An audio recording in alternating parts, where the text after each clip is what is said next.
Wow, what a day for Monday. Amazing, guys. Very,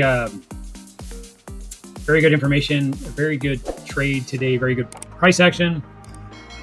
But if you took the trade, it would have been high risk. Weird, right? I'll actually break it down right now.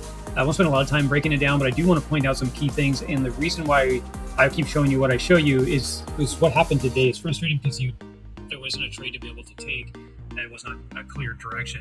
And if you look at it right now sitting on the screen, you might say, hey, it does look like there's a clear direction here. I can kind of see it.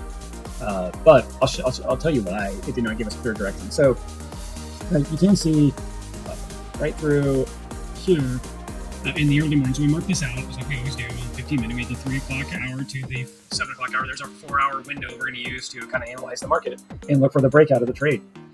So in the morning, we got into it. The price action took off. You can see these orange lines right through here, these dotted lines right up here on top and bottoms. That's a 30-minute range.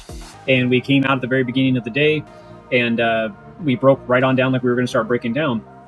We were looking for this to build structure. Now you have the point of control right here at the 107,500 roughly level. When we broke on down, we did hit this key area of support at the 106,900 rough level is where we hit. And then we had the VAH for the last 4 hours time frame at a high of 107,800 roughly. So if I go ahead and zoom into price action here just so you can see what happened. This is what we were looking at throughout the day, and we needed some reason for us to get in.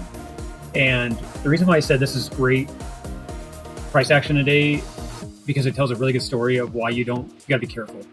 And you can see that we came up and started to break through the VAH. So then we're going to say, okay, well, if we can hold the POC right here, this would be a good possible entry. We didn't. We actually broke on down the bottom of the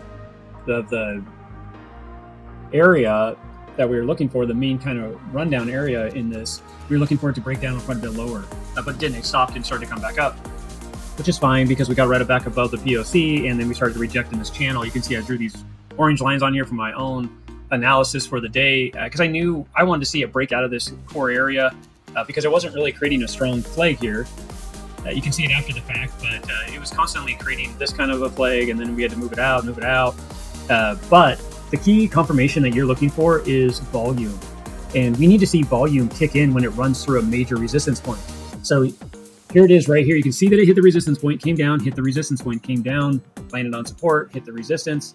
That's what we just kept doing. So when this candle right here snapped, we should have came down here and saw a nice healthy green candle, right? Like you see right here, we should see it spike through this area and then create a flag. Either it comes back to let us get in, which that's typically what you'll see, or it'll just kind of flag out and show strength.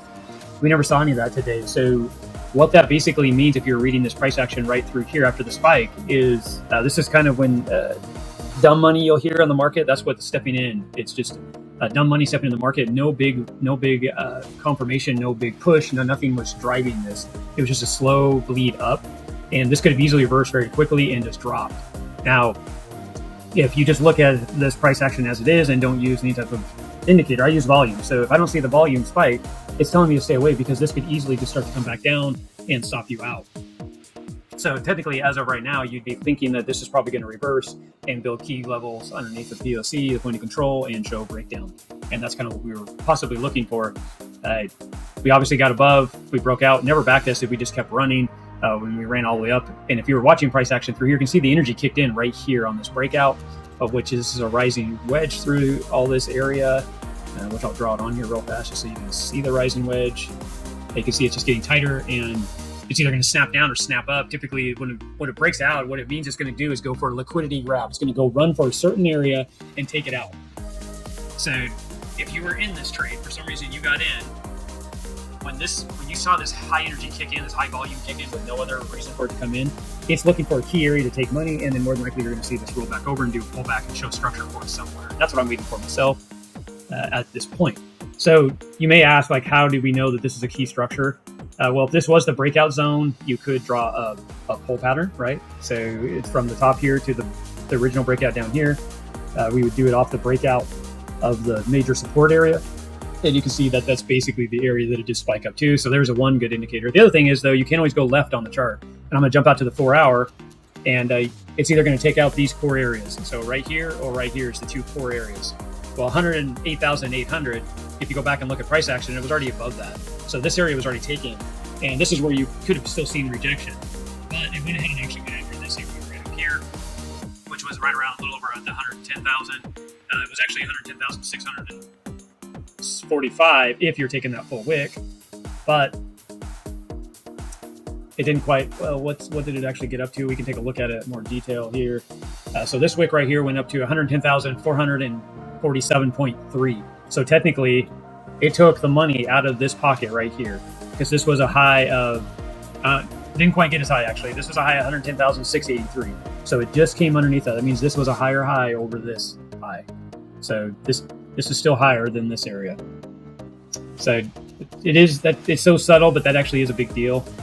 But anyways, it did pull the major liquidity. So when I say liquidity, basically what I'm saying is if people start building a short in the market, they'll take the short right somewhere right here, right? And then they're looking to put their stops right above a major support area where it had rejection, which you see that right here. So then they're going to go ahead and run it down. The sad thing is they don't ever take their trade off. And then the market finally starts to go back up. Well, what's going back up is looking for money to take out of the market. It's looking for where the guy put their stops. And if this was the trade that you're looking at on the bigger time frame, that's why you always can go back to the left and look for major areas of liquidity.